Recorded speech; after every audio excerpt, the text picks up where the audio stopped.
Muitíssimo obrigado por ter participado aí, por ter aceito o nosso convite. Já tem uma galera aqui online, ó, acho que daqui a pouco vai entrar mais gente, assim que aparecer o aviso de live, aí, o pessoal que segue a página. Para quem não conhece, esse é o Bruno Oliveira, grande especialista em mídias digitais, apesar da pouca idade, da pouca experiência, tem se dedicado muito fielmente a esse tema. Eu tenho certeza que hoje vai ser mais uma live de peso aí, com muitas informações legais para todo mundo que está assistindo presencialmente e também as pessoas que vão assistir posteriormente nessa sessão gravada que a gente libera, tá? Falando um pouco, não sei se o Bruno quer falar alguma coisa aí, mas eu vou falar um pouco sobre a sua apresentação profissional aqui. Beleza. Não, brigadão pelo convite, Salles. Bem legal bater esse papo. E faz a apresentação, eu complemento e a gente começa essa história aí. Beleza, show de bola. Bom, o Bruno, para quem não conhece, né, a maioria das pessoas que está conectada aqui, eu conheço, então já conhece o canal Salesin, sabe que a gente fala sobre inovação, principalmente aplicada a negócios e vendas para pequenas e médias empresas. Então, o conteúdo que a gente vai mostrar aqui vai ser muito voltado a negócios. E, assim, eu conheço o Bruno de um projeto onde eu participei como cliente, o Bruno era fornecedor. E aí, à medida que a gente vai estreitando esse relacionamento aí pessoal, a gente vai conhecendo melhor as pessoas, vai conhecendo melhor o profissional. E o Bruno foi uma admiração que eu tenho aí desde o momento que a gente se conheceu, não apenas pela qualidade do serviço que as empresas que ele oferece, mas pelo conhecimento que ele sempre aplicou e pela maneira como ele divulga esse conhecimento pelas redes sociais, pelas redes em geral.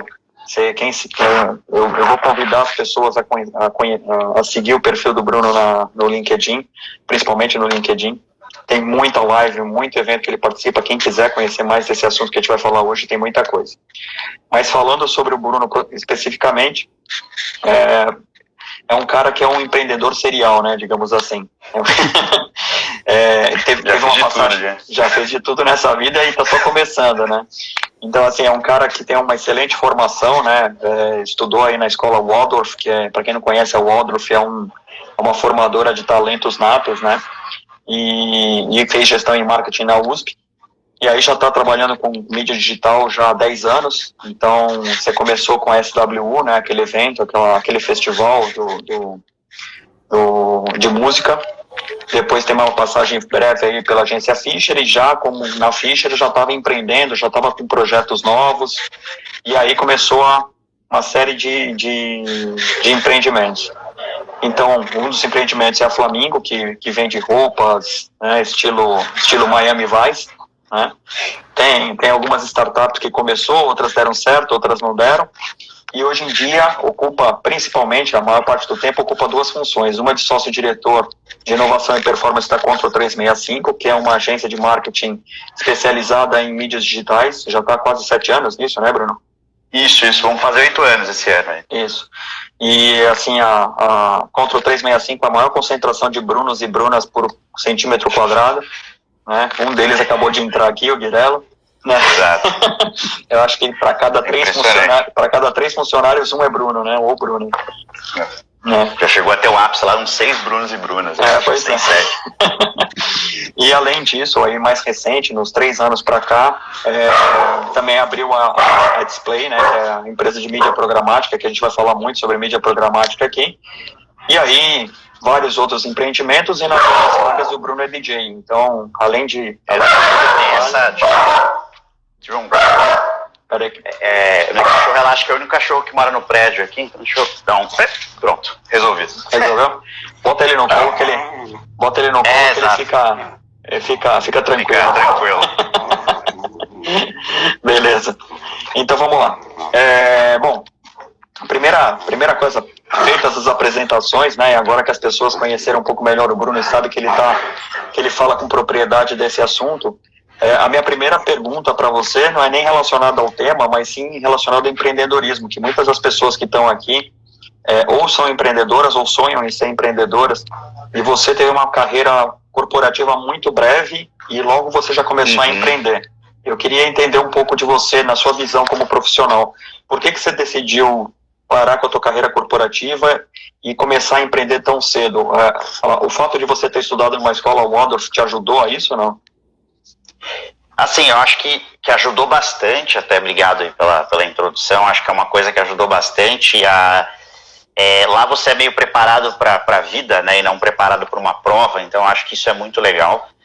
Então isso gera uma questão, né, de olhar o mundo, assim, ver as coisas de uma maneira diferente. Mas eu também assumo que, assim, muita gente pensa, né, putz, será que faz sentido eu já sair da faculdade e tentar abrir alguma coisa? Será que faz sentido eu trabalhar em empresa e abrir uma coisa? Será que faz sentido eu abrir uma coisa? E às vezes faz, às vezes não faz, sabe? Eu acho que é muito...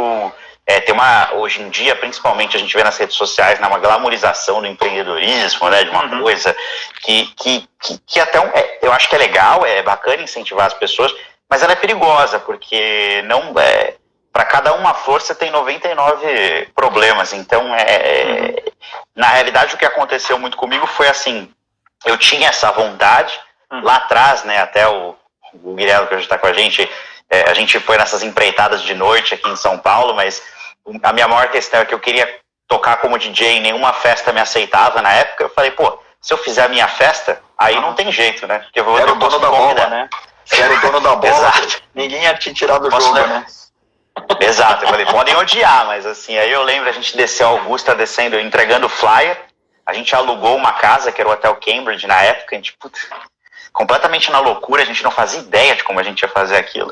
E no final apareceram 700 pessoas, a gente falou, cara, o risco e o medo de perder uma puta numa grana faz sentido, sabe? Então, a gente...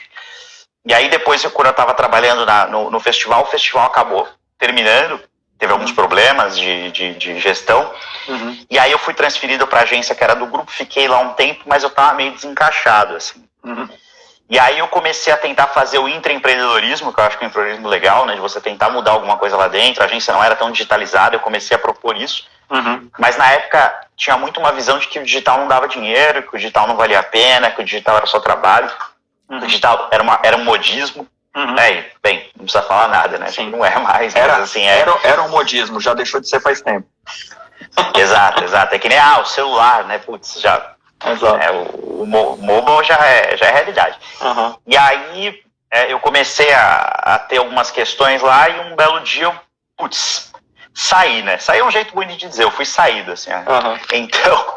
Você recebeu um incentivo, como eu costumo dizer, como eu costumo dizer, até um pé na bunda te move pra frente. Exato. E assim, foi muito engraçado, sabe, porque eu saí e eu queria sair. Mas eu também, é difícil quando você tem um conforto, uma estabilidade, você fala assim, pô, né, vou ficando, né, mas eu queria sair. E aí quando eu recebi a notícia, eu falei, pô, incrível, né? Porque saíram comigo, eu vou receber todas as rescisões e tudo mais, e isso é bom. Só que por um outro lado, deu 24 horas, eu falei, meu Deus do céu, e agora? Aí você começa, aí eu comecei a fazer entrevistas, comecei a fazer tal as coisas. E aí na época, o carreira que tinha sido meu chefe, o Roberto, falaram, cara, a gente tá abrindo uma iniciativa, quer participar aqui, fazer uns trabalhos, e eu comecei a trabalhar como freelancer para eles. O Roberto já tinha agência? Já. Legal. Ele tinha sido executivo da Microsoft, ele foi CMO da Microsoft, aí ele foi empreender numa agência, a agência explodiu no Brasil na época, tinha a Natura de cliente, a Laureate, aí ele saiu dessa agência, abriu uma consultoria, e aí ele estava juntando negócios com carreira que tinha uma agência na época, mas a agência era um embrião, era uma ideia, né? Sim. E eu comecei a fazer alguns freelancers de alguns trabalhos. Eu comecei a trabalhar como freelancer. E aí eu achei legal e falei assim, poxa, quero fazer parte disso aí, né? Aí eu enchi bastante o saco deles, consegui entrar, falei, cara, vamos. E aí a gente começou o projeto, eram 3 caras numa mesa, é até uma história engraçada, não sei se já comentei contigo, mas a gente não tinha grana para alugar um escritório, então a gente alugou uma mesa dentro de uma produtora. Então quando as pessoas vinham fazer reunião, elas achavam que os caras têm maior estrutura, a gente só tinha aquela mesa mesmo. E porque no começo é muito difícil, né? Principalmente quando você quer ser consultivo, né? Minha barba, ela tá grande desde aquela época, porque eu era mais novo, há 8 anos atrás, e é difícil, né? Você chegar com uma grande empresa, o cara fala, cara, esse moleque, não, né? Então a gente começou, você tem que ter o primeiro cara que confie, né? Então a gente foi pegando pequenos clientes, indo aos poucos, até que teve um divisor de águas pra gente, que a gente entrou numa concorrência de Sony, em parceria com uma agência, e ganhamos. E era uma concorrência com 15 agências estreladas, né, grandes grupos, agências com 100, 150 funcionários, e a gente com 3 caras.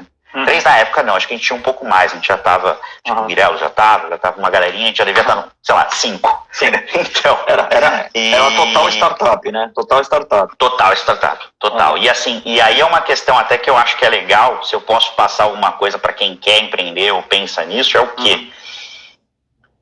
Tem o mínimo custo possível e imagine que você vai quebrar nas próximas 24 horas. Legal. Porque eu vejo muita gente que pensa assim, putz, cara, não, vou colocar... Principalmente quem vai empreender depois de ter uma carreira legal como executivo. Essa pessoa está sentada em bastante dinheiro, que ela acumulou ao longo de uma vida inteira, e aí ela fala, pô, por que não eu tenho conhecimento, eu tenho tudo, vou para cima. E normalmente essas pessoas se frustram, né? Porque a estatística, ela tá contra você. Sim. É que nem, sei lá, uma coisa errada, dirigir alcoolizado. Você fala, não vai dar um problema. Sim. A estatística tá contra você. Exato. Você pode... É que nem andar de moto, né? Você sabe que ela vai cair porque ela só tem 2 rodas. Então, quando você chega em casa seguro, é porque você realmente venceu a estatística. Exato. Então, empreender, você vencer uma estatística que está muito contra você. Sim. Então, quanto menos dinheiro você gastar, menos triste você vai ficar se der errado. Né? Porque nem tudo que você vai fazer vai dar certo. Na realidade, a maioria vai dar errado. E aí o importante é que uma dê certo, isso, né?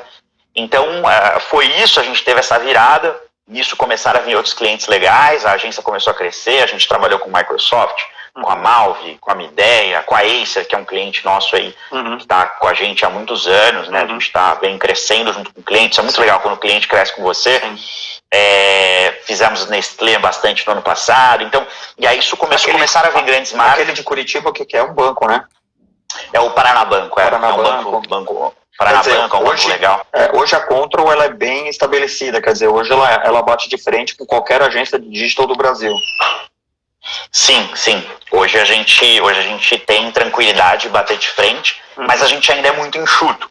Claro. Né? Então, as estruturas de agência clássicas têm muita gente, e a gente tenta não ter muita gente para a gente conseguir ter uma viabilidade, para a gente conseguir, então é esperado um nível de autonomia das pessoas, né? Então a gente tenta fazer isso. E há uns 3 anos atrás, a gente viu que o mercado de programática estava crescendo, e a gente não estava contente com os fornecedores, né, que a gente estava contratando. Então a gente falou, cara, e se a gente abrir, né, uma operação de programática? A gente falou, pô, legal, vamos abrir. Aí a gente foi ver aquela coisa que eu falei, né, a estatística está contra você, e você tem que pensar que você vai quebrar amanhã. Então a gente falou assim, quanto custa uma licença? A gente viu que tinham 2. Uma custava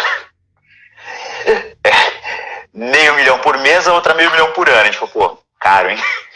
E aí a gente falou assim, pô, a gente tem que veicular isso de mídia, é um comprometimento muito grande. O que a gente pode fazer? Vamos pegar a mais barata, que era boa, né?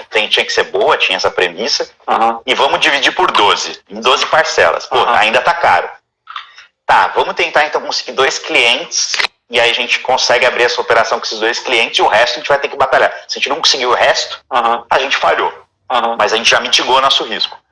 E aí a gente fez isso, os 2 clientes entraram, toparam, a coisa começou a engatar, e aí a gente tinha uma agência que era cliente, que, né, era a gente, depois que a gente tinha essa necessidade, veio uma outra agência, depois veio outra agência, hoje a gente atende aí 150 agências, mais ou menos, no Brasil, com campanhas aqui a gente tem no Brasil, na América Latina, já fez na Europa, África. Legal. A gente vai falar um pouco sobre o que é a mídia programática, que muita gente tem essa dúvida. Vamos começar pelos primórdios, que é hoje, e o tema da nossa conversa aqui são as mídias digitais muito além das redes sociais.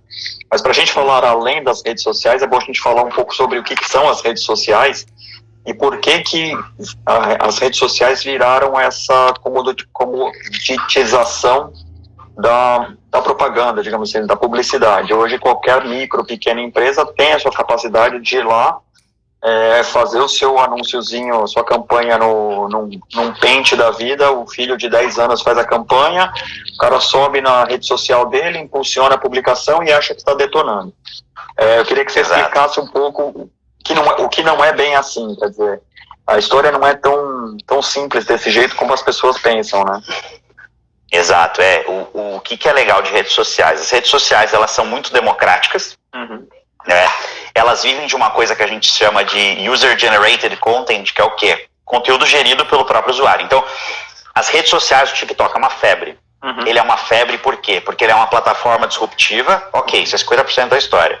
Mas os outros, nem 50%, eu acho que isso é 20%. Os outros 80% é porque tem gente muito criativa fazendo coisa legal lá. O Facebook é a mesma história, né? O Facebook tem até uma história muito legal no começo, que teve um indiano que ficou bem rico, que ele descobriu uma questão que era o seguinte: se toda pessoa que entrasse no Facebook, nos primórdios, fizesse 10 amigos, em X dias, ele ficava muito tempo na rede. Isso fez o Facebook alavancar, ou seja, ele tinha uma dependência das pessoas. Com o Instagram não é diferente e tudo mais. Então o que acontece? Ele é muito acessível e ele depende das pessoas. E qual que é o acerto e o erro? A marca tá lá, é um acerto. A pequena marca, o pequeno negócio. É importante, né? É democrático. Sai mais barato que um site. Não que ela não tenha que não ter um site, mas assim. Só que quando ela tá lá, ela tem que entender que ela tá concorrendo com todos os conteúdos e pessoas que as pessoas seguem. Né? Então, às vezes, se você faz um conteúdo que não tá legal, uma arte que não tá bacana, uma comunicação que não tá direcionada, por exemplo, eu sou uma pizzaria, eu tô anunciando pizza 2 da tarde, não faz muito sentido. E aí você tá concorrendo e você começa a perder relevância naquele algoritmo. Então, até eu fiz depois eu posso até mandar, eu fiz um texto pro E-Commerce Brasil, saiu ontem, falando sobre dicas para delivery, né? Porque foi um negócio que explodiu 400% de crescimento em março. Show. E que as pessoas não sabiam como lidar com as plataformas digitais, né? Então, um pouco de quê? Estar um pouco além das redes sociais. Estar nas redes sociais é essencial. Sim. Você consegue ter, por exemplo, um atendimento via WhatsApp, que é uma questão super simples, né? O atendimento via WhatsApp a gente consegue fazer e colocar isso. Entender qual o prime time do seu cliente. Então, por exemplo, eu sou uma pizzaria, o meu prime time é das 6 às 10 e mais cedo. Tem gente que almoça pizza. Eu acho que pizza não é almoço, mas aí já é uma questão de opinião pessoal. Sim. Então, você tá nesses momentos, entender qual que é a hora que as pessoas sentem fome. Se eu vendo comida, quando que as pessoas sentem fome? Vou falar nessa hora. Então tem um quê de estratégia, mas não é só rede social, né? Então, por exemplo, 90% das pessoas que vão comprar alguma coisa pesquisam antes no Google sobre ela. Sim. E a gente está vendo até uma diferença que é o que? Antigamente as pessoas pesquisavam qual o tênis mais barato, qual a bicicleta mais barata. Hoje elas pesquisam qual a melhor bicicleta. Elas querem saber o que é o melhor. Independente de ela comprar ou não, ela quer saber o que é o almoço. Então, o que acontece? Você tá no Google Meu Negócio é muito importante, né? Que é aquele cardzinho que a pessoa pode fazer com muita facilidade, colocar os horários que ele abre, colocar site, colocar link, colocar como é que ele vai exportar em feriado, linkar às vezes se ele tá no iFood, né? Se ele é falando de comida, no caso, né? Mas todo pequeno negócio ele tem que pensar no... Cara, se eu fosse um cliente e eu quisesse procurar o que eu vendo, como eu ia procurar? Exato. Beleza, eu ia em tal lugar. Eu vou estar nesses lugares? Não, muitas vezes a empresa não está. Então, já é um bom começo. Eu escrevi um artigo sobre isso no portal Salezinho, acabei nem divulgando, porque ele acabou sendo publicado justo no começo da pandemia, que era justamente de uma empresa que fazia massas assim, fantásticas, e a gente descobriu esse restaurante por acaso, e fomos visitar o restaurante, e eu falei pro cara, o dono do restaurante, falei, a gente achou teu restaurante por acaso, mas era muito acima do que a gente esperava encontrar. Pô, mas você não tá no Google? Eu dei uma googada, eu tava aqui perto e coloquei restaurante de massas na região. Não, estamos no Google sim e tal. Eu falei, mas você tá como? Ele falou, eu tô como pastaria, alguma coisa assim. Eu falei, mas quem em sã consciência procura um restaurante de massa por pastaria, né? E aí, conclusão, hoje o restaurante está fechado. Aliás, antes da pandemia ele já tinha fechado, ele quebrou por falta de cliente. E um restaurante sensacional, quer dizer, é aquele cara que aposta na rede social, que acaba perdendo relevância porque tem tantas outras pessoas oferecendo produtos similares, não trabalha bem as questões de palavra-chave no Google e acaba perdendo relevância e quebra por falta de clientes. Isso é terrível, né? Exato. E até uma questão que quando a gente fala das grandes marcas, né? A grande marca, normalmente a gente sempre coloca para ela fazer um funil de baixo para cima, que é o quê? Investir nos canais de mídia onde eu tenho a maior probabilidade de ter um retorno rápido, porque isso faz que as campanhas deem tração, né? Então, o dinheiro que eu invisto numa ponta, ele me dá um retorno na outra, eu vou reinvestindo e vou crescendo. Então, a gente tem... Por que acontece, né? A gente fala, às vezes as pessoas falam, pegam contas ou coisas da literatura e falam, eu tô abrindo empresa, tenho um pequeno negócio aqui, eu quero crescer rápido, eu vou investir 3% da minha receita em marketing. Cara, isso funciona com a Motorola, isso funciona com o Google, isso funciona com... Uma empresa pequena não pode se dar esse luxo. Exato. Né, de investir 3%. E 3% às vezes de um faturamento pequeno é nada, né? Exato. Então, e aí, pô, entender. Então, beleza, eu vendo aqui na minha região, o cara da pasta. Ok, eu comprar o termo restaurante italiano num raio de 1 quilômetro, só as pesquisas que acontecem em 1 quilômetro de mim, quanto custa isso? É muito mais barato do que as pessoas imaginam. E aí, esse cara com 300, 400 reais estaria super bem coberto. Em termos práticos, como é que um cara faz isso? Tem muita gente que está assistindo agora e vai assistir posteriormente que não sabe sequer como fazer essa compra dessa palavra-chave. Qual seria o caminho? Legal.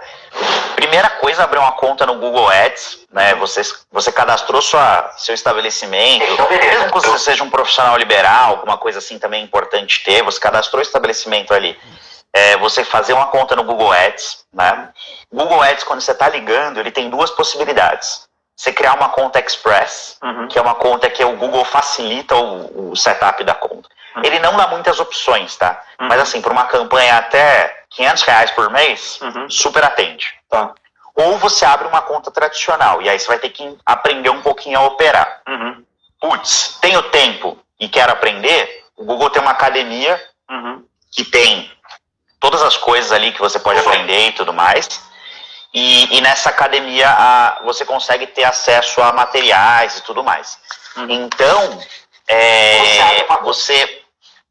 você consegue tanto fazer por essa Express, né, quanto pela outra. Então, em termos práticos, assim, você já tem uma campanha de search. Legal. E o que é uma dica aí para, enfim, quem não tiver tempo de ver os tutoriais, né, e as documentações, é o quê?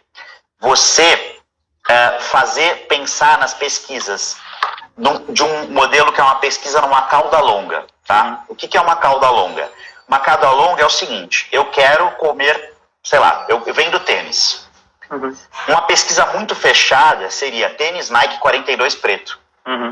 Uma pesquisa aberta seria tênis para correr, ou só tênis. Então, eu pensar nessa cauda longa, assim, desde uma coisa de alguém que está bem decidido do que quer, até uma pessoa que não faz ideia do que quer, e aí a gente conseguir fazer cobrir essas duas pesquisas. Então, o que acontece? Você vai ter essa cauda longa. Então, você sempre pensar na pesquisa mais fechada e indo para aberta. E entender que você não precisa cobrir tudo, né? Você tem que ter bom senso ali. Por exemplo, eu sou uma pizzaria. Eu preciso cobrir, por exemplo, pizza, sei lá, aquela pizza bianca, né? Que é uma massa, tal, diferenciada e tal.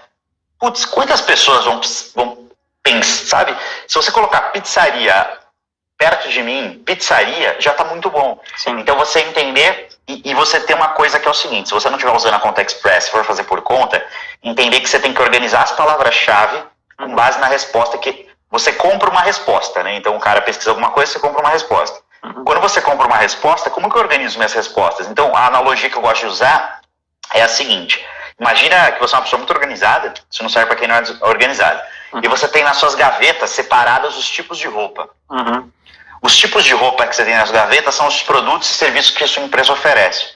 Então, faça uma campanha de busca pensando em perguntas que possam ser organizadas em gavetas. Então, por exemplo, eu estou falando de meia e meião. Meião é para futebol, meia é uma coisa, talvez faz sentido estar em gavetas diferentes.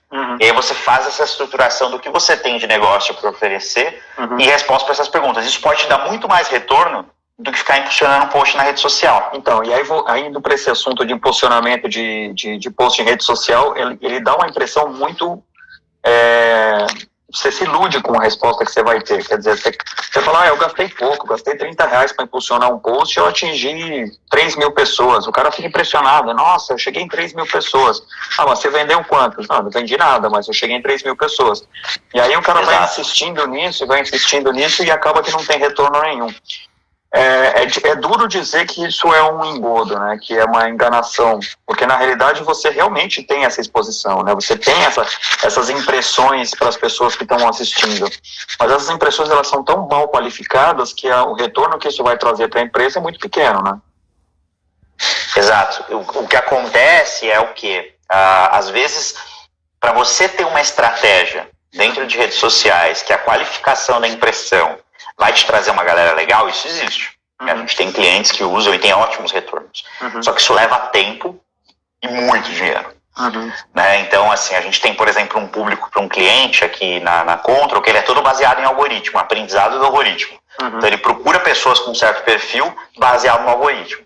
Ele demorou 60 dias de investimento porrada, que provavelmente é o faturamento de 3, 4 PMEs juntas todo mês, para conseguir aprender essa inteligência. Então, o que a gente fala é que, assim, se você está começando, é importante entender que você tem 2 tipos de mídia disponíveis no mercado.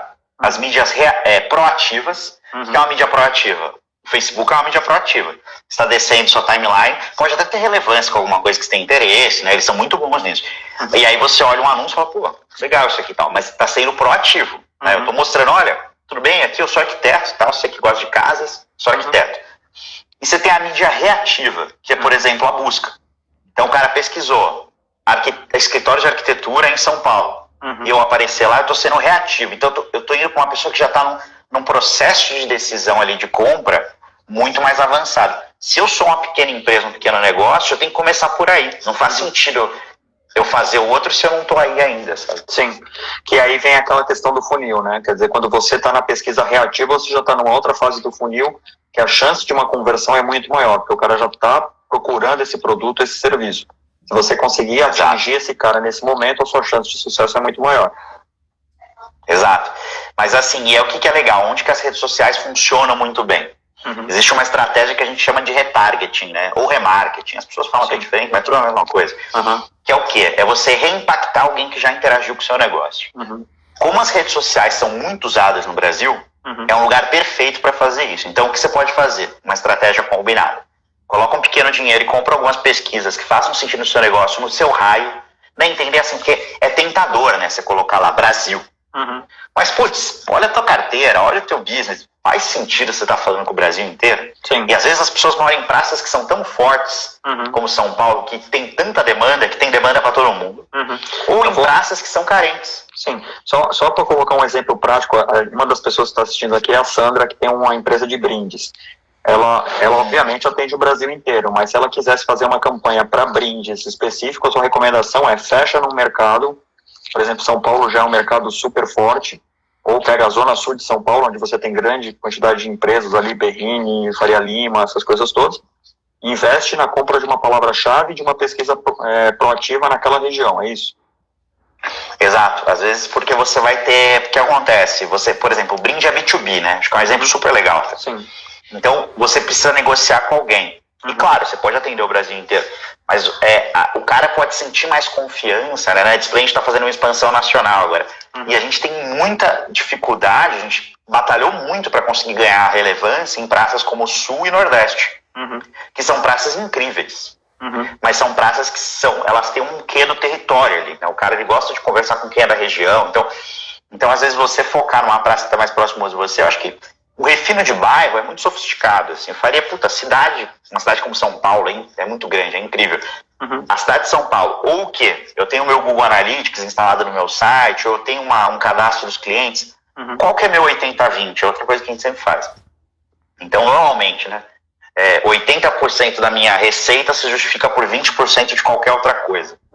E com região no Brasil não é diferente. Sim. Né? Então, às vezes, 20% das regiões que a marca está presente, né, que a empresa está anunciando, representa 80% da receita. Por que eu não foco mais em cobrir ali, ganhar uma relevância naquela região, e aí depois eu vou expandindo, né? E aí eu vou tracionando. Então é bem legal e essa combinação, você usar a rede social para reimpacto, né? Então, por exemplo, tem coisas bem legais que as pessoas às vezes desconhecem, que é, por exemplo, uma campanha só com quem entrou no meu site, uma campanha com quem interagiu com a minha rede social nos últimos X dias. Sim. Uma campanha com quem interagiu com algum post específico nos últimos X dias.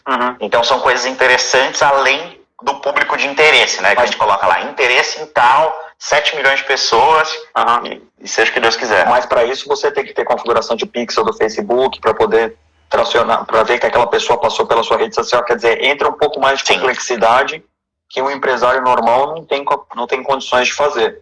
Né? Aí para isso você precisa de um profissional para cuidar disso, ou não? Eu acho que assim, quando você começa a entrar num nível de refino um pouco maior, é importante ter um profissional. Se a empresa fosse minha, o que eu faria? Por conta, né? Porque assim, eu acho que as pessoas elas têm que focar no que elas são boas, né? Então eu tenho uma empresa de brindes, eu sou bom de brindes.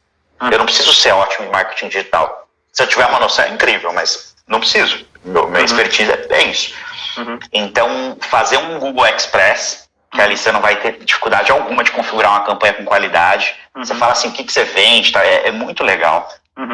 Começar a colocar, vem cliente ali. A coisa começa a vir legal, aí você fala, pô, legal, vou migrar. Vou contratar um profissional para me ajudar, às vezes um freelancer e tal. Pô, isso começou a ganhar atração, vou contratar uma agência pequena. Isso começou a ganhar atração, ou a agência pequena evolui com você, ou você pode procurar um outro parceiro que às vezes tiver um pouco que atenda a sua necessidade. E aí você vai fazendo isso. Porque as pessoas pesquisam muito. Até tem uma história que aconteceu comigo.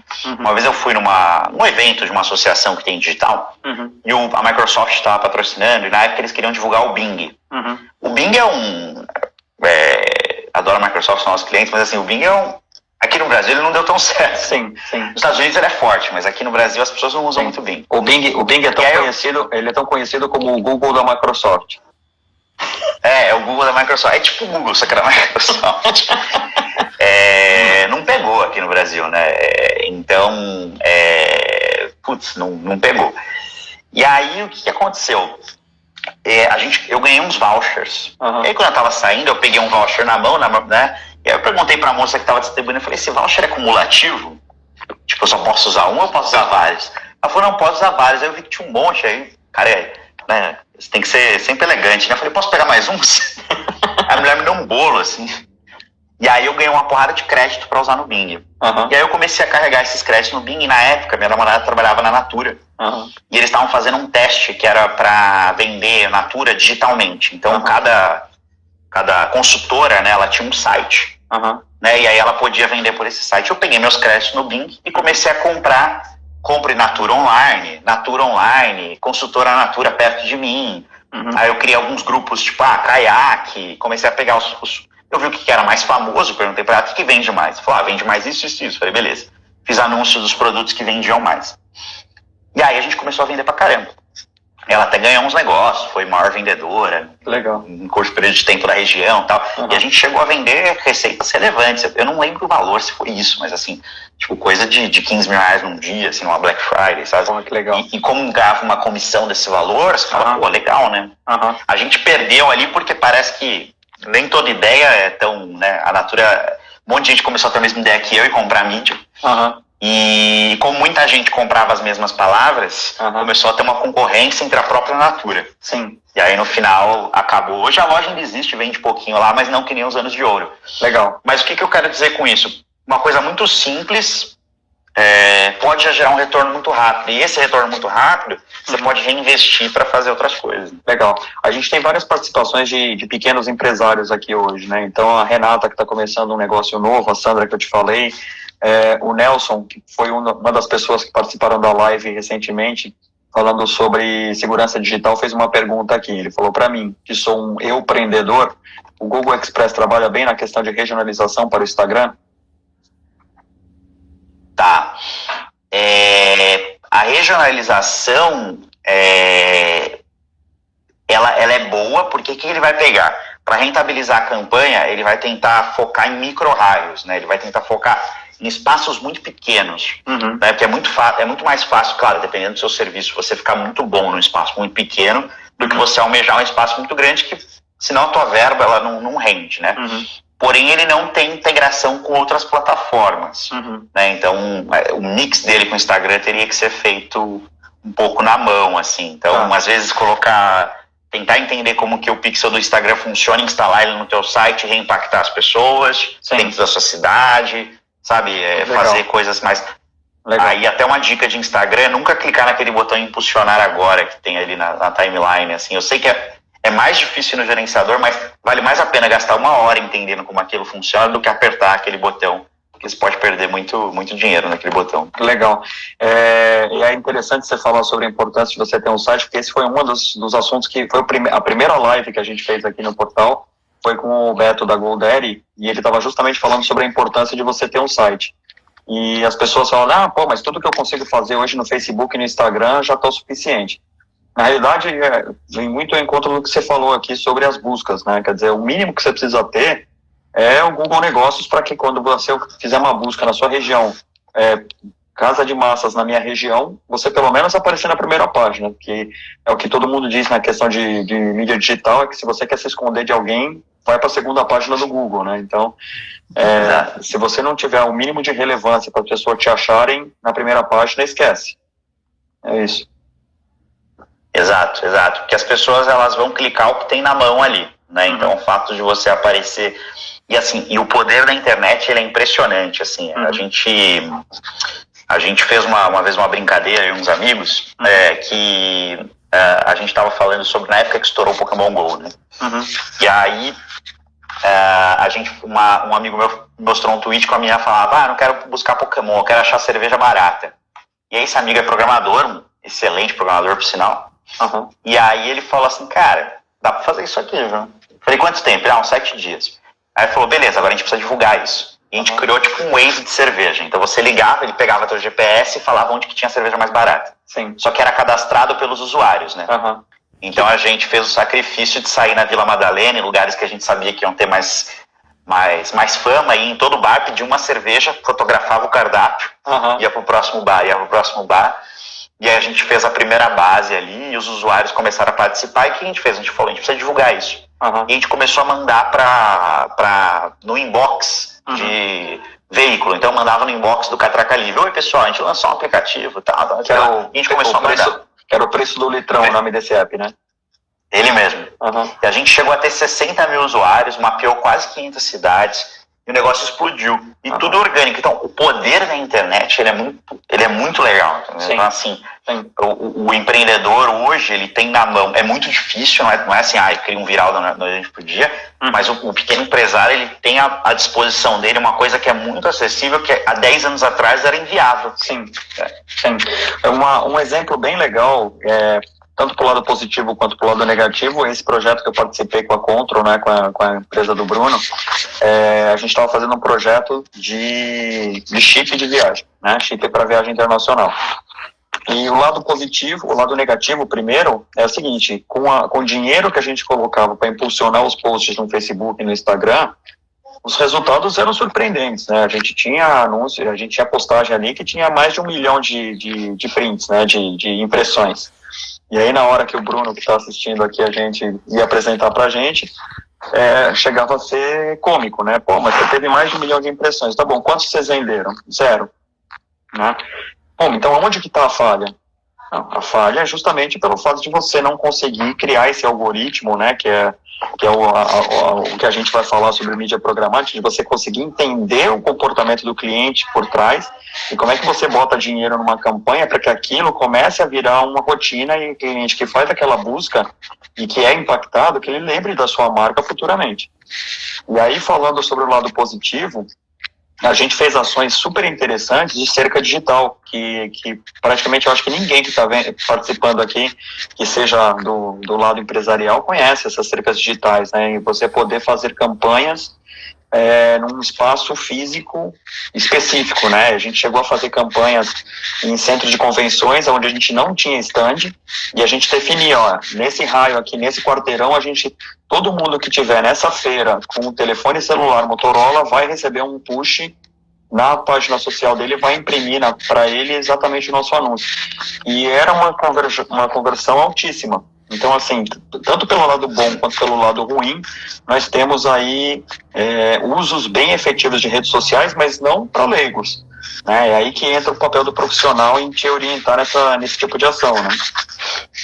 Exato, e às vezes assim, o custo, né, que você vai gastar num profissional, ele compensa por você ter um ganho de performance, né, porque o detalhe ali para você errar é muito grande, até esse de cerca digital é bem legal. Como é que funciona uma cerca digital, né? Te desenha um raio digital, né, e a gente impacta pessoas dentro daquele raio, com características ou não, né? Nesse caso dessa empresa, a gente precisava impactar usuários de Motorola de modelos específicos. Então a gente pegava pessoas que estavam no aeroporto, por exemplo, com o Motorola do modelo XYZ e impactava essas pessoas. E as pessoas muitas vezes não sabem, né, que existe segmentação para tudo, assim, até para o modelo do celular que a pessoa está usando. Sistema operacional. Eu vendo capinha de celular. Pô, você vende capinha de celular, você consegue trabalhar uma campanha por modelo de capinha. Ou brincadeiras, você consegue fazer segmentação por aniversário. Você consegue falar sobre o signo da pessoa. Sim. Você consegue falar, aniversário, você que faz aniversário esse mês, por exemplo, sei lá, você é um bar e quer vender mais happy hour. Sim. Você pode anunciar só para os aniversariantes do mês. Sim. Então... Exato. Usando um exemplo prático também, o Edu. Fala, Edu. Um exemplo prático, a Sheila, que está assistindo a gente aqui, ela fabrica bijuterias em Santos. Então, ela provavelmente não sabe que dá para você fazer um anúncio só para mulheres aniversariantes daquela semana ou daquele signo. E aí ela desenvolve uma linha de produtos para quem é canceriana, e aí coloca um print. Você, menina de câncer, que faz aniversário esse mês, tem um desconto especial nessa bijuteria que eu desenvolvi especificamente para você. Quer dizer, é um investimento que é baixo, mas uma conversão super alta, porque as buscas por esse tema já é uma busca alta, né? Exato. E a personalização, ela é uma coisa que as pessoas gostam, né? Uhum. E aí até um pouco assim do que então a gente falou, né? O search, então o que é? Resposta de uma pergunta. Redes sociais, um lugar que as pessoas estão lá para consumir conteúdo. Sim. Então, se eu estou competindo com um conteúdo super legal que a pessoa está vendo, eu tenho que ser mais legal ainda. Sim. Então, por exemplo, o exemplo que você deu do signo é incrível. Uhum. Então, por exemplo, eu faço uma linha de signos e vou segmentando por signo. Uhum. E a programática, né, que aí já é mais sofisticado, né? Até o Edu que entrou aí, ele criou uma pirâmide, a pirâmide do Edu, e ele fala das necessidades que nem Maslow, né? De você, comer e tal, não sei o que lá. E a mídia programática tá no topo dessa pirâmide, né? Então, assim, eu brinco, às vezes falo com o Edu, cara, mídia programática que a gente vende é o filé mignon, não é arroz com feijão. Arroz com feijão é todo um outro trabalho de base que tem que ser feito. Você não pode só se alimentar do filé mignon. Sim. Porque, mas o que ela te permite? Ela te permite tanta automação e tanta precisão para achar públicos extremamente específicos, né? Então, a gente fez uma recentemente que foi super bem. Vários canais tiveram dificuldade de entregar e programática entregou bem. Que eram empresas com porte para investir acima de não sei quantos milhões de reais. Então, não é tão simples assim achar isso. Então, às vezes, ela pode te ajudar porque ela trabalha com um algoritmo muito poderoso e com muita segmentação, Só que isso, o que acontece? Né? E aí, as pessoas acabam se frustrando. Você tem que ter tempo e aprendizado e colocar. Então, para você ter tempo para errar e aí aprender...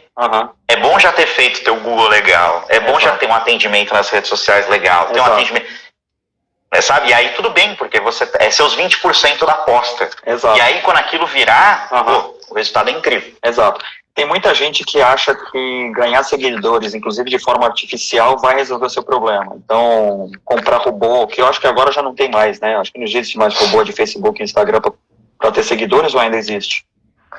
Tem muito poucos, assim, eu conheço um que funciona bem ainda, mas assim, eles foram muito, o Instagram fez uma grande limpa neles, porque, enfim, eles inflavam os números da rede, né, porque o Instagram não era interessante. Interessante, outro dia eu estava conversando com uma pessoa pelo Instagram, porque eu tenho a minha página de culinária, né, Optadas, e estava buscando como é que eu trazia mais gente para poder curtir minha página, porque... até os amigos que já conhecem, já curtem. E aí eu tô trocando ideia com uma pessoa, ela fala assim, nossa, mas tem um jeito muito fácil de você trazer seguidores para sua página. É só você pegar a palavra-chave, vai lá nos recentes e vai curtindo a publicação. Mas, curte muito.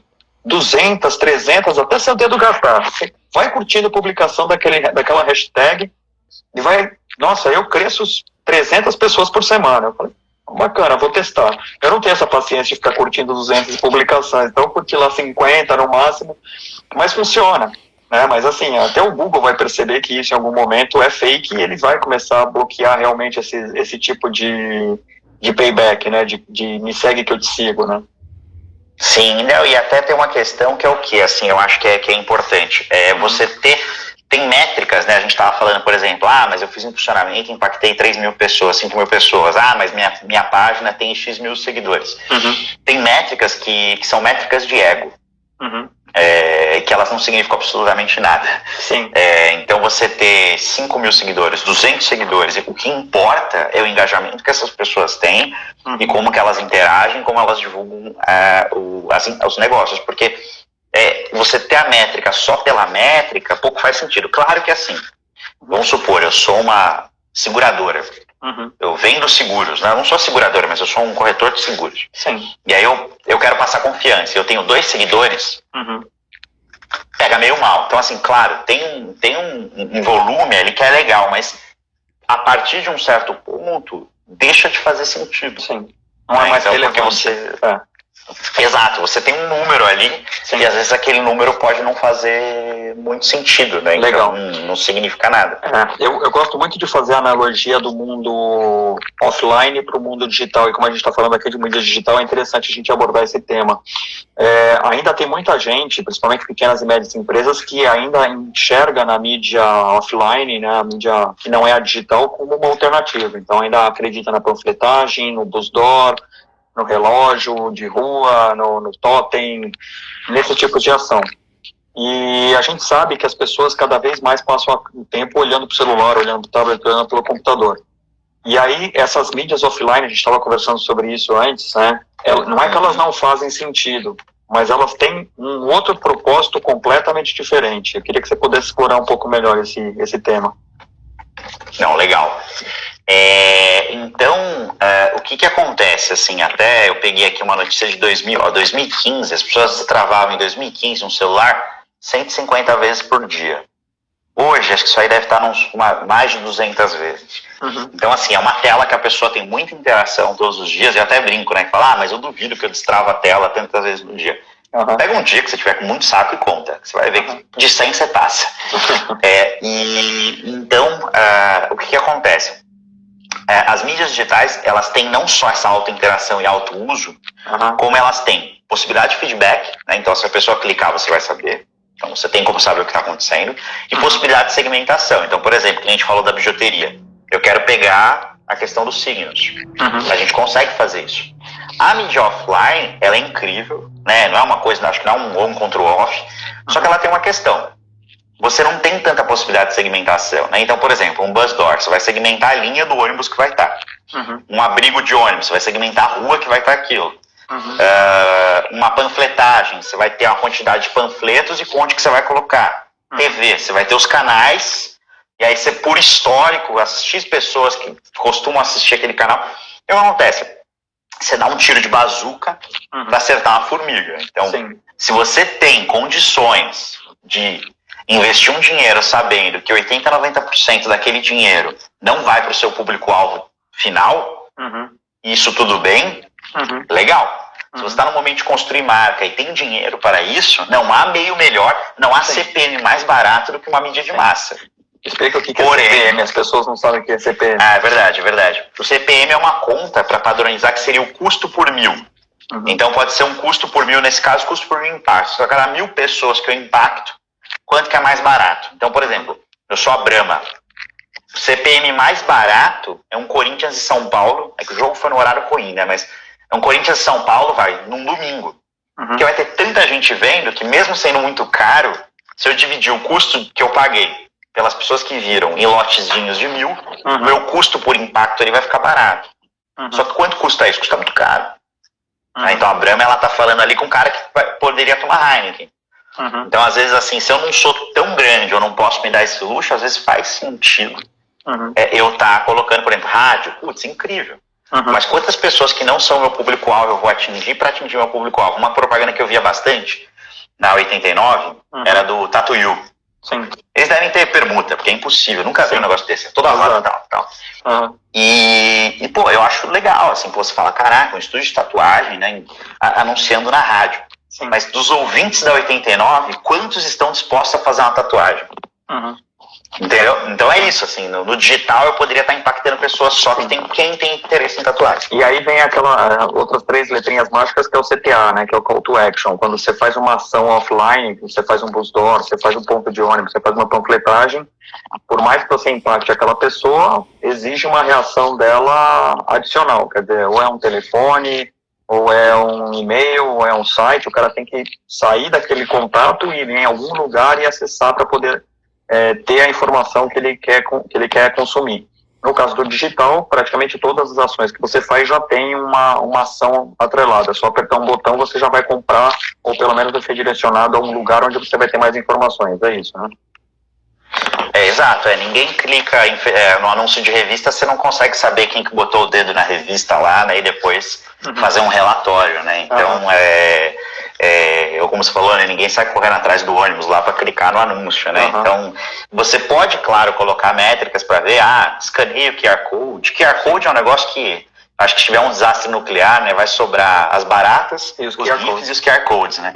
Que são coisas ali que sobrevivem a qualquer momento. E então, assim, no digital, o que é legal? O cara entrou, ele interagiu com o anúncio, a gente consegue saber se ele entra e se ele compra ou não. E assim, a gente fica muito focado em só quem compra, né? Mas quem não compra também dá muita informação ali de navegação, do que a pessoa fez, do que ela deixou de fazer, que isso enriquece a sua estratégia de marketing. Então, o fato da pessoa ter te visitado, claro que você quer que ela compre, mas o fato dela ter te visitado já é um presente, porque ela está te ajudando a aprender como trazer mais gente, como gerar mais negócio, ou como gerar, se eu vendo no B2B, mais leads, né? Legal. Tem dois assuntos ainda que eu queria abordar contigo, a gente já está chegando nos minutos finais e o Instagram é meio grosso, ele corta na nossa cara, que é a hora que a gente, quando dá os 30 segundos finais, ele já corta. Mas um deles, falando sobre mídia programática, eu te comentei que essa semana 3 amigos meus postaram memes de um cara que falava assim, toda vez que o seu anúncio interrompe o meu vídeo, só me faz pegar raiva do seu produto. E na realidade, isso é uma interpretação errada, porque quem interrompe o vídeo não é o fabricante que está vendendo o produto. Eu queria que você explicasse como é que funciona essa mecânica por trás. Não, legal. O que acontece, né? Todo o ambiente digital, ele precisa ser monetizado de alguma maneira, né? Existe um custo absurdo. Imagina se você tivesse que colocar todos os vídeos que tem no YouTube no HD da sua casa. Você ia ter que comprar alguns HDs, isso ia sair meio caro. E aí você fala assim, eu tenho que disponibilizar isso online em velocidade rápida, isso ia sair bem caro. Então o jeito, né, de não cobrar do usuário é o quê? É colocando propaganda, né? Então a propaganda, ela tá ali para dosar isso. O que acontece às vezes que as pessoas pegam bronca é que tem ou ela tá recebendo um anúncio de uma coisa que não faz sentido. Eu tenho 2 casos clássicos, que é uma ferramenta que sempre aparece para mim, uma ferramenta de produtividade que eu tenho. Eu tenho 2 assinaturas dessa ferramenta e sempre aparece para eu contratar. Enfim, eles não negativaram o cliente, e é um absurdo. E a outra é um tênis que eu já comprei faz 8 meses e ele ainda aparece para mim em promoção. Então, se o anúncio é irrelevante, de fato, a gente acaba pegando uma raiva. Mas eu garanto que muitas vezes, mesmo a gente falando, fiquei com raiva daquele anúncio, achei que ia abrir a porta do banheiro e o anúncio ia estar lá me procurando. E também teve outras vezes que você viu um anúncio e falou, pô, legal, hein? Boa ideia. Por exemplo, ontem eu fiquei feliz da vida, que eu fui, antes de dormir, fui impactado pelo anúncio do Pão de Açúcar. Entrei no Pão de Açúcar e um produto que eu estava 2 meses esperando voltar para o estoque voltou. Eu comprei antes de dormir e hoje, quando eu acordei, já não tinha mais. Falei, putz, ainda bem que me segmentaram como interessado naquele produto, que eu consegui comprar aquele produto porque eu sabia que ia acabar muito rápido, que o preço estava muito bom. Então, se o anúncio ele é segmentado e colocado dessa maneira, é super legal. E como que a programática funciona? Ela se alimenta de dados, né? Então ela se pluga de uma maneira mais simplista numa série de ferramentas digitais para entender quem é o usuário que eu quero impactar e qual é o interesse dele enquanto ele carrega a página. Então o cara está carregando a página, acontece todo um leilão, e aí a gente tenta colocar um anúncio mais relevante. Seja dentro de um jogo, né, tem um tipo de anúncio que a gente chama de rewarded video, que é tipo um anúncio de recompensa, que é quando você está jogando algum joguinho, você quer, Angry Birds tem isso, né? Você quer ganhar mais uma vida, então você assiste um anúncio.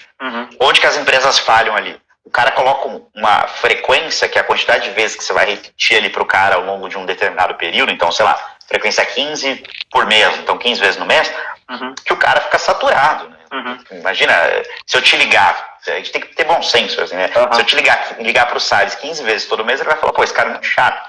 Então, mas se eu falar com o Salles 3 ou 2 vezes por mês, ele vai falar, pô, legal, o cara tá sempre presente. E se cada vez que eu falar com ele, eu falar de um produto diferente, eu não vou cansar ele. Exato. E aí outra pergunta que eu tinha para você em relação a essas pesquisas cruzadas, quer dizer, isso está ficando meio que assustador, né? A maioria das pessoas tem medo, né? Porque ela pesquisa lá uma bota, a mulher pesquisa uma bota num site e daqui a pouco a bota começa a aparecer em tudo que é site, no meio do vídeo do YouTube, abre a geladeira, a bota tá lá. E aí essas pessoas elas têm muito medo, que elas acham que elas estão sendo ouvidas, que elas estão sendo perseguidas. Como é que funciona essa mágica por trás das mídias digitais? Legal. Então o que acontece, né? A pessoa, hoje a gente tem até um debate de privacidade muito grande, sobre o cookie, né, sobre como que as pessoas são traqueadas e tudo mais, né, e com a lei agora de proteção de dados, isso deve mudar bastante. Mas dizendo um pouco como era o mundo até ontem, o que acontece, né, a gente tem uma questão que é o quê? Tudo que a gente faz digitalmente, a gente acaba deixando um rastro digital. E o que esse rastro digital faz, né? Esse rastro digital, por exemplo, eu faço uma pesquisa no Google, então aparece um rastro dessa minha pesquisa no Google. Eu faço, por exemplo, eu entro num site sobre algum tema específico, eu deixo um rastro sobre esse tema que eu coloquei. A gente fala que não, mas tem muitos aplicativos que fazem consulta áudio. Então eu falo alguma coisa, às vezes, comento alguma coisa com alguém, isso é traqueado, né? Eu visito algum lugar, então, por exemplo, eu fui no McDonald's da Heitor Penteado. Isso foi registrado em uma plataforma, eu estou com meu GPS. Sim, o próprio Google registra a tua visita, né? Exato. Então, por exemplo, se você coloca ali no Google Maps, você vai ver que, né, o Google registrou sua visita. Ele registra até como você se deslocou até o lugar. Porque ele vai pegar a velocidade que você deslocou, o caminho que você fez, ele sabe se foi de bicicleta, a pé, de carro, metrô. Então, o que acontece? Tudo isso vira um grande perfil seu nas plataformas. Então, às vezes, quando a gente está interessado em um produto e começa a ser impactado por isso, é por conta dessa questão. O que está mudando agora? Esse dado, ele ficava desmembrado entre N pessoas. Então, um site ali, quando a pessoa entra, ela pode ter de 30 a 60 empresas coletando o dado dela, fora aquela empresa do site. E as pessoas não sabiam disso, né? Sim. Então, o que muda agora com a privacidade, com a nova lei de proteção de dados, é o quê? Que as pessoas vão saber e ter controle sobre esse dado. E assim, só que eu acho que, às vezes, a gente fica preocupado. Eu instalei um assistente virtual aqui na sala, que controla algumas coisas, e aí minha namorada falou, pô, mas aí vão começar a ouvir nossas conversas, né? Eu falei, pô, você anda com o celular no bolso o dia inteiro, já ouve. Então, assim, eu acho que não tem problema, desde que seja respeitada a privacidade, esse tipo de dado ser coletado. As pessoas têm que saber o que é coletado, como é coletado e para que é usado. A gente vai fazer uma sessão só sobre a Lei Geral de Proteção de Dados, porque é um tema super curioso e as pessoas têm muita dúvida sobre isso. Mas a questão de você coletar esses dados, principalmente quando você fala em coletar dados que empresas bebem numa fonte que você acha, por exemplo, você entra no site da Magazine Luiza, imagino que tem lá 70, 80 empresas que pegam os dados que vêm do Magazine Luiza. Você não sabe que são essas empresas. Supostamente, com a Lei Geral de Proteção de Dados, você vai ser obrigado a saber, mas isso só se você pedir. Quer dizer, você tem que preencher um formulário do Magazine Luiza dizendo, eu quero saber para quem você está dando as minhas informações para dizer se eu autorizo ou não. Exato. Cara, isso vai ser muito difícil de ser implementado e a maioria das pessoas sequer vai se dar o trabalho de perguntar. Ou seja, esse tipo de coleta de dados ela vai continuar existindo e a mídia digital ela passa a ser ainda mais agressiva em relação à mídia offline, porque a estratificação desses dados passa a ser cada vez mais precisa, é isso? Exato. Isso vai ser cada vez mais preciso. E o que acontece? Com as pessoas tendo o poder de escolherem, saber por onde ficam os dados delas, as empresas vão ter que ter mais responsabilidade e mais organização nesses dados. Isso, no curto prazo, as empresas falam, putz, então a precisão vai cair. Muito pelo contrário, porque no longo prazo, como a empresa vai ter que ter uma senhora responsabilidade sobre aquele dado, aquele dado vai estar tão bem guardado e tão bem classificado que as empresas vão conseguir ser mais relevantes. Né? Então, por exemplo, eu vendo coisas que as pessoas compram ao longo do tempo. Por exemplo, eu vendo roupa, artigo para criança, coisa de bebê. Se o cliente me autorizar e eu fizer uma conta ali muito simples, eu sei o que eu posso oferecer para o meu cliente ao longo do crescimento da criança, sabe? Então eu sei que, com quanto tempo que um sapato fica apertado, com quanto tempo... Então, se as empresas têm uma relação mais transparente com seus clientes, na realidade só tende a melhorar. Eu acho que é muito legal, por exemplo, você começar a escrever alguma coisa no seu celular e ele completar correto, e não com uma palavra que não tem nada a ver. Mas ele só aprende isso se você deixar ele ler o que você está escrevendo. Exato. Exatamente. E aí, que era a última dúvida que eu tinha com você, é a questão da privacidade, ou seja, as pessoas têm essa dúvida de que o seu celular está o tempo todo te escutando e as buscas que você está fazendo, muitas vezes você nem buscou pela palavra e começa a aparecer anúncios sobre isso nas páginas que você visita, nas suas redes sociais. E isso está cada vez mais frequente. As pessoas vêm comentar comigo, falam, poxa, eu mandei uma mensagem de áudio para um amigo meu falando sobre uma plataforma Monday, por exemplo, e eu mandei falando, a gente já usa Monday e tal, e tipo, 2 minutos depois começou a aparecer propagandas da Monday no YouTube, começou a aparecer no Instagram, começou a aparecer, e isso veio de uma mensagem de áudio, quer dizer, você provavelmente deu permissão para que a empresa escute os seus áudios do WhatsApp, só você não sabe como é que foi dada essa permissão, é isso?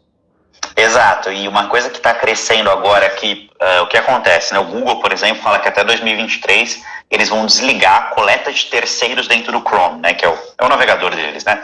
61% das pessoas que navegam na internet usam esse navegador, então é uma coisa poderosa. Sim. Só que o que está mudando? Existe um conceito americano que ele fala uma coisa chamada Walled Garden, que seria um jardim morado, assim, né? Então, o que é esse jardim? São ecossistemas fechados, onde o dado do usuário trafega entre plataformas de maneira criptografada, então ninguém sabe o que está indo para um lugar e o que está indo para o outro. E nesse ecossistema fechado, ele compartilha informações. Então, por exemplo, esse áudio do teu amigo, provavelmente ele mandou no WhatsApp, que pertence ao Facebook. E provavelmente ele acabou vendo no Facebook uma propaganda depois. Então, você acaba tendo esse compartilhamento de dados no Instagram, Facebook, WhatsApp, o dono é o mesmo, né? Ou se eu tenho um Apple Watch. Como o Google faz isso entre todas as plataformas, o Chrome, uma busca do Google pelo seu celular, do Gmail, qualquer coisa do Google está interagindo entre todos os produtos Google. Exato, e aí as plataformas conversam entre elas para saber mais sobre aquela pessoa. Aí por que fala, mas é um furo à privacidade? É um debate a ser levantado, porque como a plataforma conversa entre plataforma, em teoria, nenhum executivo do Google, nenhum executivo do Facebook, nenhum executivo de uma empresa que trabalha com esse tipo de dado consegue ver aquilo. Se quiser, dá.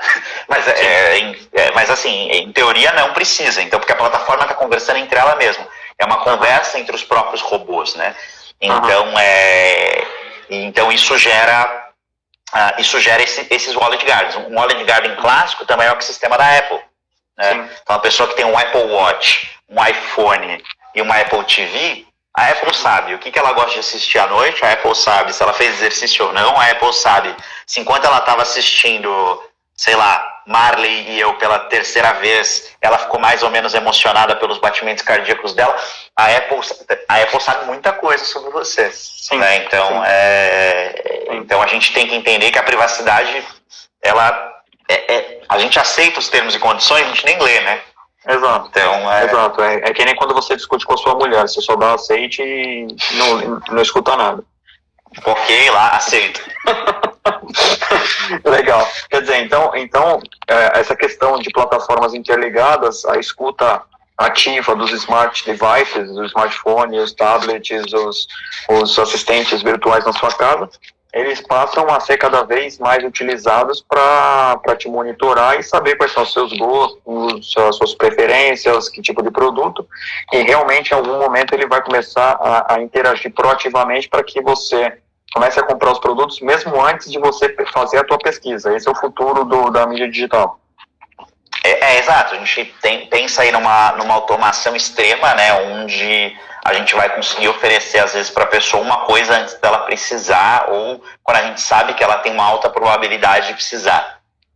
Então, por exemplo, a gente vinha de uma coisa de search que era o quê? Eu tinha guincho 24 horas para quem tinha um problema com o carro. E agora, talvez por inteligência artificial, eu consiga oferecer uma troca de pneu, porque eu sei que, putz, aquele cara tem um carro, tal, pode rodar. Então, claro, é um nível de refino absurdo. E o que é legal? A gente está indo para esse nível de tecnologia mais alto a partir do momento que a privacidade está entrando em voga. Então, as pessoas elas são proprietárias dos próprios dados. A gente fez uma campanha, até um exemplo que eu lembrei aqui, foi uma campanha para era um cliente de pets, tá? Que esse cliente de pets, eles têm um aplicativo que é tipo um Rappi de cachorro, assim. É uma marca muito grande, muito conhecida, que tem umas coleiras super legais. E aí o que acontece? A gente fez essa campanha para esses caras e eles queriam fazer o quê? Impactar pessoas em bairros específicos de São Paulo que tivessem pet. Só que como a segmentação de raio no Brasil ela ainda é um pouco complicada, porque para eu ter a localização da pessoa, eu preciso ter 3 localizações dela. Aí eu triangulo o GPS e sei exatamente onde ela está com 5 a 3 metros de margem de erro. A gente falou, cara, vamos fazer o seguinte, vamos entender um perfil e fazer uma entrega massiva. Então a gente entregou uma campanha, a gente teve nessa campanha cerca de 300 milhões de cliques, foi assim, entrega massiva mesmo. E em 30 dias o robô, o algoritmo, ele sabia achar uma pessoa que tinha pet e que tinha um potencial de compra, as pessoas compravam no aplicativo com um ticket médio alto e ela começou a escalar isso. Então, assim, o algoritmo, a inteligência artificial, tudo que é repetitivo e pode ser aprendido por tentativa e erro, esse algoritmo ele vai entender pra caramba e vai aprender. E o que é legal de tudo isso? Hoje é uma tecnologia que está com a programática, estava muito mais acessível aos grandes clientes, às grandes empresas, quem tinha muita grana. Só que hoje, cada vez mais, a gente está até pensando numa iniciativa aqui na Display focado no pequeno e médio empresário, que é como que a gente consegue atender essa galera e como que a gente consegue trazer essa tecnologia que é tão legal para quem está investindo valores menores. Então, essa era exatamente a minha última pergunta sobre qual seria o futuro das mídias digitais para as pequenas e médias empresas, mas antes de fazer essa última pergunta, só fazer alguns comentários, compartilhar alguns comentários que o pessoal fez aqui. A Adriana falou, sábado eu cliquei sem querer numa propaganda de imóvel e logo em seguida recebi 8 ligações sobre venda de imóvel. É assustador. E aí ela fala, a inteligência artificial cada vez mais presente. O Pazian falou, pô, isso é fantástico, mas ao mesmo tempo dá muito receio. Quer dizer, as pessoas têm muito medo do que a mídia é capaz de fazer, mas é o que eu comentei com o meu irmão, vai ficar cada vez pior. Porque quanto menos você esperar, você vai ser impactado por um produto que você sequer imaginava que alguém estava escutando. E é isso, né? É meio clichê, né? Mas se a gente não paga, a gente é o produto, né? Exato. Então é um pouco disso. Ah, nossa, eu tenho um e-mail com 5 gigas de graça. Que incrível, né? Putz, é legal se questionar por que eu tenho um e-mail com 5 gigas de graça. Por que alguém tá me dando 5 gigas de graça na nuvem e um e-mail de graça, sabe? Sim. É o caso do OneDrive que te dá 1 tera. Você falou a quantidade de informação que eu posso colocar em 1 tera. Ele conhece a minha vida inteira. Ele conhece todas as fotos da minha família, sabe quantos membros tem, a cara de cada um, ele consegue taguear, colocar tags em cada um dos membros da minha família, sabe onde que eu tive, onde que eu tirei aquela foto, em que momento da vida que eu estava, onde que eu trabalhava. Quer dizer, todas as informações estão compartilhadas com alguém. Se você não deu essa autorização, é outra coisa. Exato. Até o Google Fotos, né? Hoje toda foto do smartphone, qualquer smartphone hoje no mercado, quando a pessoa tira a foto, vem uma série de informações, onde ela foi clicada, horário, localização GPS, vai junto com a foto. O arquivo da foto, ele carrega esse tipo de informação hoje. Quem tiver curiosidade pode olhar as últimas fotos que clicou, vai ver que tem informações extra ali. Só que se você carrega fotos analógicas, fotos antigas, numa época que não tinha isso, e joga num serviço como o Google Fotos, você vai ver que muito provavelmente ele vai classificar com a localização correta, porque o que ele entende? Ele tem tantas fotos de tanta pessoa naquele lugar, que ele entende por aquele ângulo, aquele tipo de construção, com uma probabilidade de 90% que aquela foto é na Holanda, em tal ponto turístico, ou em tal região, ele consegue fazer essa reconstrução. É assustador. Mas para a última pergunta, então, para a gente encerrar, porque o pessoal também tem que fazer outras coisas. Qual que é o futuro que poderia ser esperado para uma pequena e média empresa dentro das mídias digitais, muito além do Facebook e do Instagram? Não, perfeito. Eu acho que o futuro para a pequena e média empresa, pensando além de redes sociais, é o quê? É um futuro de múltiplas ferramentas que dão 3 coisas. Potencial de escala, baixo custo e alta acessibilidade. Então a gente fala assim, por exemplo, eu não tenho dinheiro para ter um e-commerce, mas você consegue fazer um WhatsApp Business de graça ou seu próprio WhatsApp e atender seu cliente ali. E fazer uma transação dentro do WhatsApp. Mas eu não tenho dinheiro para ter um meio de pagamento. Você pode baixar um PicPay, criar um QR Code ali, a pessoa consegue te transferir por um QR Code. Então, eu não tenho como ter uma maquininha. Antigamente uma maquininha era só para quem tinha uma grande empresa. Hoje em dia uma maquininha custa R$50. Você coloca ela e pode ter uma maquininha de crédito e débito. Então, o futuro da mídia, ele está passando por movimentos que a gente já viu no mercado, que é o quê? Acessibilidade absurda, né? E uma economia compartilhada. E quando a gente pensa em grande acessibilidade, economia compartilhada, o pequeno e o médio empreendedor, ou a pequena e média empresa, ela tem uma possibilidade de crescer muito maior do que ela tinha antes. Então, eu vejo sou otimista por natureza, mas eu vejo o futuro da mídia como um futuro mais democrático e que permite as mesmas condições, né? Se eu for hoje entrar no leilão, eu vou competir com uma grande corporação ali, que vale bilhões, com a mesma possibilidade de ganhar ou perder do que ela. Né? Então esse mundo, ele traz até um pouco mais de igualdade. Então acho que isso é legal, porque é muito difícil você começar um negócio pequeno, é muito difícil você crescer um negócio. E a gente está vivendo uma era muito especial, onde é muito mais acessível fazer esse tipo de coisa, e principalmente nas mídias. Quer dizer, então, em resumo, quanto mais de nicho a empresa ou o empreendedor for, maior a chance dele de sucesso. Quer dizer, se você vai fazer bolo fit, você tem uma chance. Você vai fazer bolo fit com farinhas especiais para atender o sul da região sul de São Paulo, a sua chance de sucesso é muito maior. Exato, porque agora você consegue achar essa pessoa sem ter que gastar muito dinheiro para colocar essa pessoa. E também o mercado ele é tão grande que até em mercados consolidados você consegue ter crescimento. Vamos pegar um mercado consolidado e saturado. Investimentos. Hoje em dia você chuta uma árvore e cai em 3 gurus de investimento. Tem espaço ainda, entendeu? O mercado tem espaço. Então você consegue. Então acho que a gente vive um momento de democracia muito legal. Então, o cara sair um pouco de redes sociais, sabe? Pensar, um WhatsApp pode ser um mini e-commerce. Uma campanha no Google eu estar como resposta no meu bairro para as pessoas que pesquisam o que eu quero, ou na minha cidade, ou enfim, no que fizer sentido. Sim. A programática, vamos olhar lá na frente, como é que eu posso olhar isso, como é que eu posso fazer. Então, entender o que você tem de opção, as ferramentas, e pensar, e entender que tudo isso, o acesso a isso é muito mais barato do que era há X anos atrás. Então, te dá um sistema de CRM, por exemplo, antigamente custava 1,5 milhão no ano. Um RD Station custa R$19,90 por mês. Então, assim, a gente vive um momento que acho que para o pequeno empreendedor é muito especial. Pois é, quer dizer, só não cuida do seu cliente da maneira correta quem não quer. Exato. Exatamente. Eu escrevi sobre isso, um artigo sobre isso no portal Salesing, falando exatamente sobre o uso de CRM. As pessoas não cuidam dos seus clientes, não sabem valorizar as informações que o cliente voluntariamente te dá, né? E a hora que você não valoriza isso, você está jogando dinheiro fora, né? Porque tem gente que paga uma grana pesada para ter essas informações que você tem de graça, né? Exato. Legal.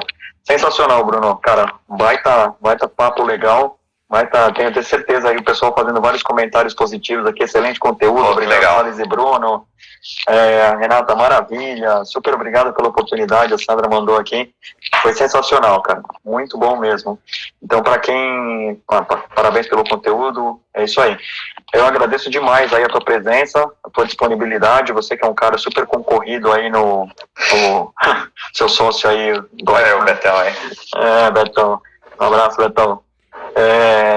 Eu queria agradecer muito aí pela tua participação, pelo teu conhecimento. Eu desejo muito sucesso aí para os teus negócios, não só para Control e pela Display, mas também para todos os seus empreendimentos pessoais e profissionais. E tamo junto, cara. A hora que eu puder te ajudar aí, a gente vai trocar muita figurinha. Não, com certeza. Obrigado aí pelo convite, Salles. Foi bem legal conversar aí. Parabéns aí pelo projeto aí. Eu acho que é muito importante trazer o que estava, né, só nas grandes corporações para qualquer tipo de empresa. Eu acho que assim é uma questão que é muito importante, porque quando você vê que tem um caminho mais acessível, tem um caminho mais fácil, isso é incrível, isso gera mais concorrência, isso fomenta as pequenas empresas e é bom para todo mundo. É bom para o cliente, é bom para o mercado, é bom para todo mundo. Exato, e é justamente por isso que eu estou nessa pegada, né, falando sobre inovação em pequenas e médias empresas, porque, em geral, as multinacionais têm acesso a essas tecnologias, a essas plataformas, e elas pagam caro pelas plataformas caras, só que hoje em dia você tem acesso a tanta coisa boa e barata e acessível, que realmente é falta de conhecimento e falta de saber aplicar isso na prática, que é o caso da sua empresa. Quer dizer, ela só cresceu da maneira que ela vem crescendo, consolidada, por causa do conhecimento que vocês têm em atender uma necessidade, uma demanda que o cliente não encontrava em lugar nenhum. Sim. Né? Exato, a gente fala que a gente é resolvedor de problemas. Então é isso aí. E fazem muito bem isso. E fazem muito bem isso. Eu, como cliente de vocês, posso garantir que o trabalho de vocês é sensacional. Vocês pegaram um caroço e conseguiram fazer um excelente trabalho. Mas agradeço demais aí a quem participou e ficamos em contato. Semana que vem tem mais. Combinado, Salles. Obrigado aí, cara. Boa noite e valeu pelo papo aí. Quando quiser é só chamar. Valeu, abração. Tchau, tchau. Falou, tchau, tchau.